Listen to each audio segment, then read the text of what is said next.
There's a lot of talk about introverts lately. Some call us quirky, cute, mysterious. There's even a certain cool factor.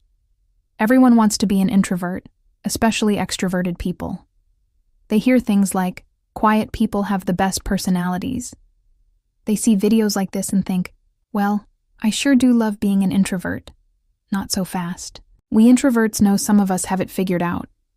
But most of us are struggling through life wondering why we can't just snap our fingers and make everything better. We know it sucks. And overthinkers, well, we really know it sucks. So let's talk about that. Here are 7 reasons why being an introvert and an overthinker truly, truly sucks. No. 1. The struggle is real. When you wake up in the morning, your day feels like an obstacle course of tiny landmines. What if someone texts you and you don't respond immediately? Are they going to think you're rude? What if you go to a party and someone asks you a question? How many times can you say, before it's awkward? What if you order the wrong thing at Starbucks? Or worse, what if they get your name wrong? And who orders iced coffee in the middle of winter anyway?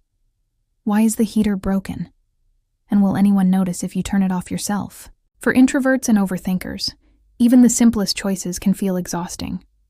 Ordering food, stressful. Sending a text, 10 minutes of rewriting.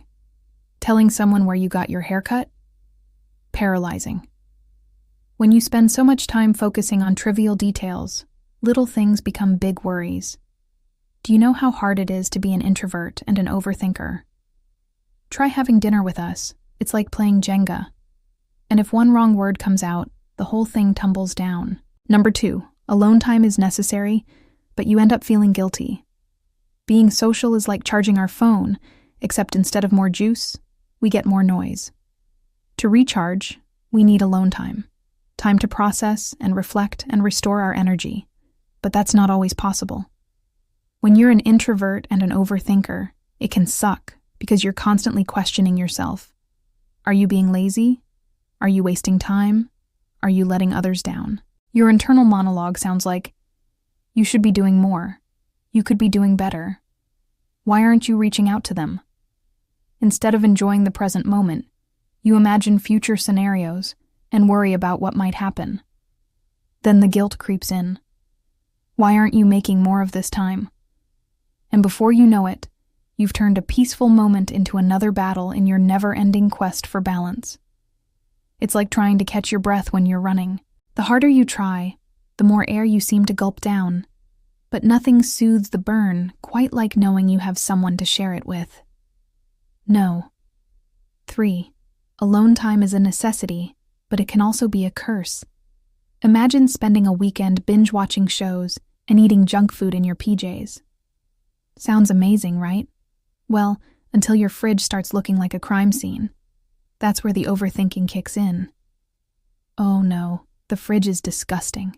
You haven't cleaned it in months. What if someone drops by unexpectedly? They'll judge you for being messy. You haven't spoken to anyone in days. Are you becoming a hermit? When you're locked away, your mind runs wild. You analyze every decision, every show you watched, every snack you ate, every word you spoke or didn't speak, every interaction you had or didn't have. It's like a never-ending game of mental ping-pong, and you're both the player and the ball. It's exhausting. And when you're done, you're still not sure what you've accomplished, or why your PJs have mysteriously vanished. Spoiler alert, they're in the laundry pile. Number 4. Your head is full of ideas, but you struggle to put them into words. A good idea can change the world. You have plenty of them, but when it's time to share, your mind goes blank. It's like trying to grab smoke. Those brilliant ideas, well, they evaporate in the heat of the moment.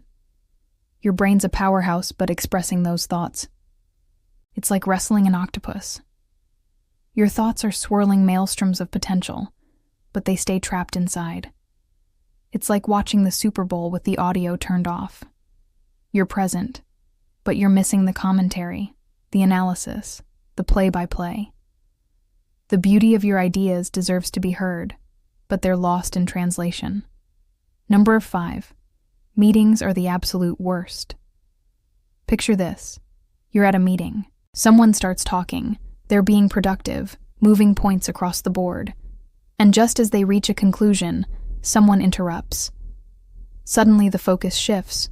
The conversation turns, and the original speaker, well, they fade into the background.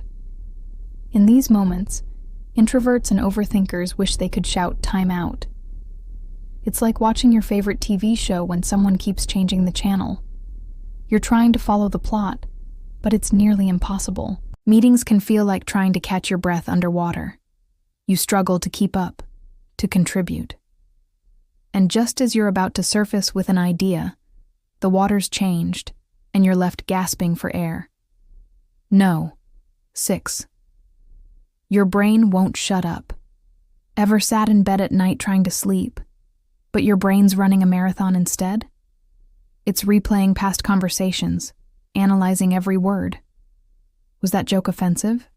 Did I say something stupid? You rack your brain for answers, but it's no use. Your mind's editing your memories, turning minor slip-ups into epic fails. Even if the encounter was fine, your brain decides it's a disaster. It's like trying to sleep while your inner commentator narrates your life. And it's not just nighttime. This inner voice is your shadow, following you everywhere. It whispers doubts, questions, criticisms. And the weirdest part, sometimes you agree. It's like having a personal coach that only tells you what you're doing wrong. And the scorecard, well, that's kept under wraps. Numbered or 7, the double whammy. When you're both an introvert and an overthinker, it's like battling two villains at once. An introvert struggles with speaking up. An overthinker analyzes every word before it leaves their mouth. Together, they form a supervillain, doom and gloom, who live rent-free in your head. At a social event, you want to talk, but your mind spirals faster than a hurricane. Thoughts like, what if I say something stupid? Or, are people secretly judging me? Flood your brain. Your social battery drains twice as fast. First, because you're engaging with the outside world. And second, because your thoughts are burning energy in the background. You're drained. It's like trying to talk while walking on a tightrope. Your mind's a tangled mess of emotions and anxieties, and navigating them all while staying connected to the world around you. Well, that's the ultimate test for an introvert and an overthinker. Okay, we get it. Being an introvert and an overthinker isn't exactly a walk in the park. But hey, remember the good stuff?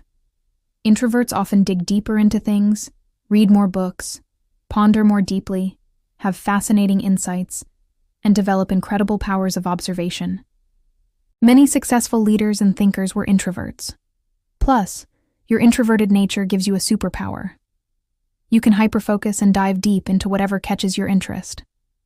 We know it's tempting to want to be extroverted and carefree, but being an introvert is pretty awesome too. Now, if you want to level up your game, but please promise us you won't use it to analyze every small interaction. Promise? Okay, great. Now go conquer the world.